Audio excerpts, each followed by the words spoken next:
Hello folks, welcome to this review of Flashpoint South China Sea. This is a game by Buchanan with graphics by Terry Leeds, and it was published by GMT Games 2021-22, recently arrived in Australia. This is a card-driven game in the genre of Twilight Struggle. It is probably most like Twilight Struggle, but there are some particular game design elements that Harold has built into this game to give it a very unique feel. When I say unique feel, it has the kind of broad gameplay essence of Twilight Struggle, but there are these peculiarities and design decisions that really make it a game in its own right. It is, as Harold talks about in his designer notes, it is not Twilight Struggle light. It is a compact, manageable two-player game. There is a bot system available as well that plays in about 40 to 60 minutes. Experienced players can probably get a game done in about half an hour, 40 minutes. Our first game ran for about 45-50 minutes or so. It is relatively lightweight. If you've played a card-driven game before, you will pick this up very quickly. I'll talk about some of the peculiarities and what makes this a unique game and a worthy addition to your collection. So as I said, it is a card-driven game. It is focused on the conflict, the crisis in the South China Sea. You will either play as the USA or China, and you'll effectively wrestle for control of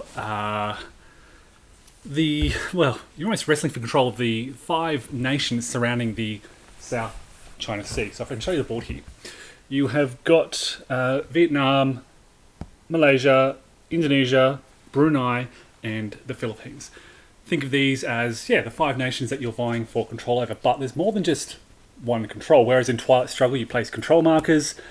In Flashpoint, you have economic markers, diplomatic markers, and attached sea zones to some of these nations. Now, when you're adding up the value of a nation, you add up both economic, diplomatic, and the attached sea zone. How are these different? Well, diplomatic influence remains on an area. So from one turn to the next, your diplomatic influence will remain the same. Your economic influence deteriorates by 1 at the end of each turn. I'll point out quickly, this is a 3-turn game, so it moves very quickly. At the end of each turn, your economic influence will deteriorate by 1 cube. You'll place cubes on these spaces.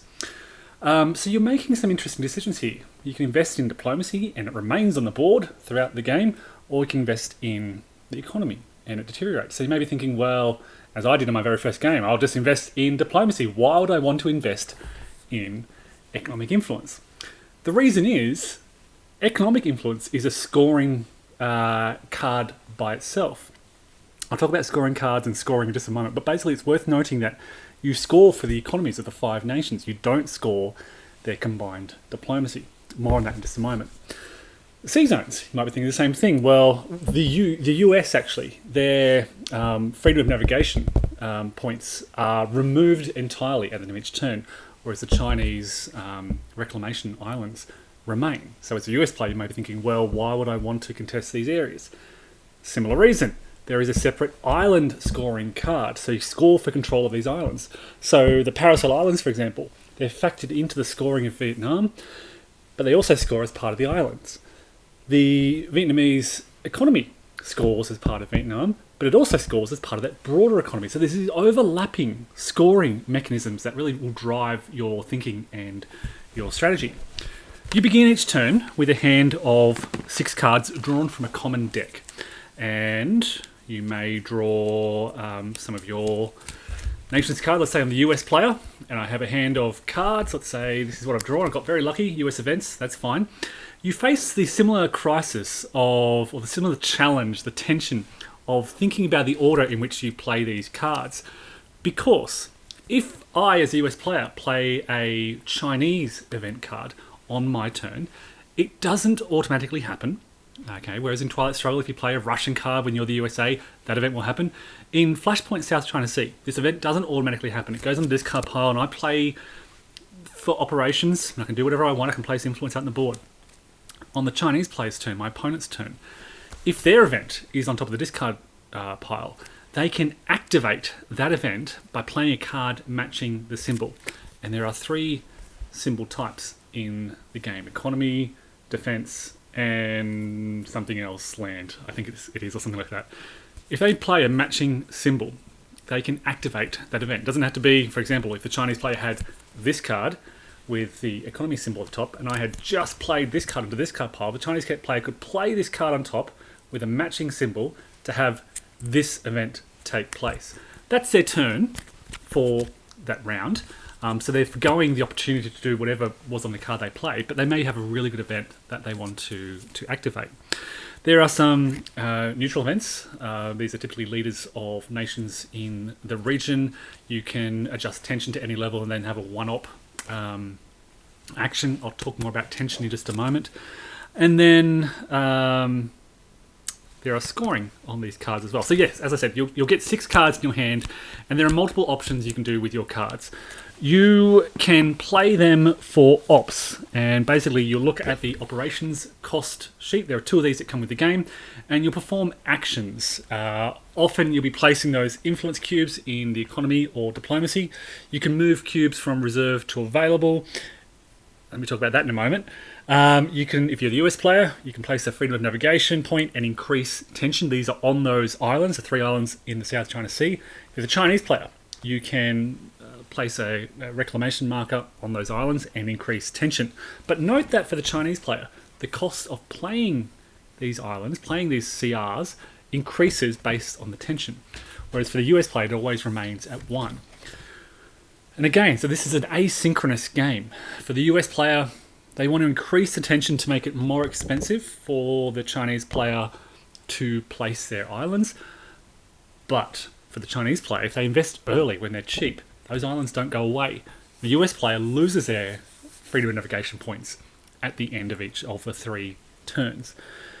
Finally, there's political warfare. And you can invest in political warfare often when you've got spare points available. You put a little cube in this little area of the board.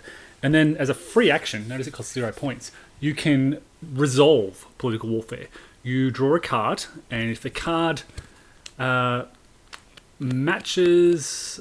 If the card op level is equal to or higher than the number of cubes you have in political warfare, up to 3, you can lock an area of the board and prevent your opponent... remove your opponent's cubes from one of the areas and lock that area such that they can't add to it. It's a great way to kind of seize control of a particular nation or area. I'm really skimming the surface here. You also, instead of the ops, you can play for the event, or you can play for, in the bottom left of the card, for scoring. Now, the game comes with a deck of scoring cards. And these can each be activated. Each card can be activated once per turn by play of a card for scoring. So if I'm ahead in the Philippines, instead of playing this for the event, instead of playing it for ops, I can instead activate the Philippines scoring card if it hasn't yet been activated. This will be laid out on the table. I will draw the Philippines scoring card. I will add up my cubes. I'll subtract my opponent's cubes, and I'll score victory points in the case of the Philippines, not exceeding 3. So I get up to 3 victory points for scoring the Philippines if I'm ahead. I might be ahead by 1 and just score the 1 point. Once I activate that scoring card, it is flipped face down and can't be scored for the rest of that turn. What this means is that with a 3-turn game, each region can be scored up to 3 times throughout the course of the game, and then of course there's a final scoring at the end, where every region is scored. So you have regions, you have the 5 regions of the board. You've got Philippines, Brunei, Vietnam, Indonesia, and Malaysia. You've got 2 other scoring cards, and as I mentioned, you score the economics of the 5 nations shown around the South China Sea. For each nation, whoever is leading in economics gets a victory point. So with 5 regions, you'll often have somebody's ahead by 3, the other person is ahead on the other 2. The person who is ahead by 3 minus 2 is 1, they'll score 1 victory point. It's a similar situation for the islands. You compare reclamation points and the freedom of navigation points, and the side with a positive differential scores it as VP up to 4. that is basically how you score points. We have found that all of our games have been immensely close, divided by 1 to 2 victory points. So every little victory point counts. When I taught my daughter how to play this game, she looked at Brunei and she said, but I didn't get 1 victory point for scoring Brunei. Why would I ever want to score it? Because the game can come down to 1 victory point. The game very often does come down to 1 victory point. That's how close this game is. It's asynchronous, but yeah, very close. The Chinese player has this advantage in being able to keep their islands. The disadvantage is that these islands cost more points. There are different events that come out through the course of the game that favour the Chinese or the Americans in different ways. You will not use a full deck over the course of the game. You'll probably get through, I can't recall how large the deck is, but it means that every game is a little bit different. Different events will come out and it will shape your game in different ways. Being a 2-player game and being quite focused on just those 5 islands, 5 nations with sort of the islands down the middle, you may be thinking, okay, in a game like Twilight Struggle or 1989, Dawn of Freedom or Labyrinth, you've got a vast board to think about. You've got a lot of things going on. Europe, in Twilight Struggle, Europe, Southeast Asia, Africa and so forth. A lot of area to cover. This is much tighter. And my initial, when I first sort of looked at this game, I thought, well, is there going to be a lot of tit for tat, back and forth kind of thing? And admittedly, it does sometimes happen, but there is so much going on in that small geographical area. As I said, each nation is divided into economic and diplomatic. There's the opportunity for locking. There's the islands and the tension. Okay, so let me talk about the tension as well. I said I'd get to this. Incidentally, these are the political warfare boxes. They go up to 3, and this is a tension track. The Chinese generally want to keep the tension low so that it's cheaper for them to build their islands early in the game. And a key Chinese strategy is to build these islands early investment in the islands. They remain there for the rest of the game. So if you spend 1-2 points early to build some islands, they're going to be there next turn and they'll be there the turn after. If your opponent is investing in diplomacy to keep their cubes there for the rest of the game, you can invest heavily in the economy and then try to score the economy and whilst they're kind of at a disadvantage. Or if your opponent is investing in the economy, you might want to invest in political warfare to remove their cubes. So there's the potential just for you to follow this as a tit-for-tat game, or there's the potential there for you to counter whatever your opponent is doing via kind of the diversity of offerings here. Political warfare is always this option. The last game I played with a friend, he took some gambles with political warfare, put a few cubes in political warfare, drew a card, failed on the first turn, tried it again on the next turn, put some more cubes in, tried political warfare and succeeded, locked me out of an area. And again, it was a very, very tense, close game that came down to 1 victory point differential in the end. The victory point track is down the bottom here. It goes from 0 up to 15 for the Chinese player and then up to 15 for the US player. We have never seen it go above or about a 7, maybe, as I said. One of the things that a lot of people have commented on is the bidding for China. The game starts off with both players making a secret bid for who will control China. And again, at the start, we were a bit uncertain about this and how much should we bid. If you're new to the game, my recommendation is just start with a bid of 1 or 2. As I said, because this does feel like a very close game. Maybe China has a slight advantage, but it's not much. And as I said, almost all of our games have come down to a differential of just 1 or 2. So yeah, you'll bid cubes for who plays China, and the cubes you bid determines how many victory points you're prepared to lose, sacrifice at the start of the game to play China. So the USA will start most games with a small margin of victory, and then it's up to the Chinese player to try to wrestle that back. We've never seen it go up to to an instant victory. Never seen it go above 10, as far as I can recall. I will say I've only played a handful of these games with a friend and with my kids.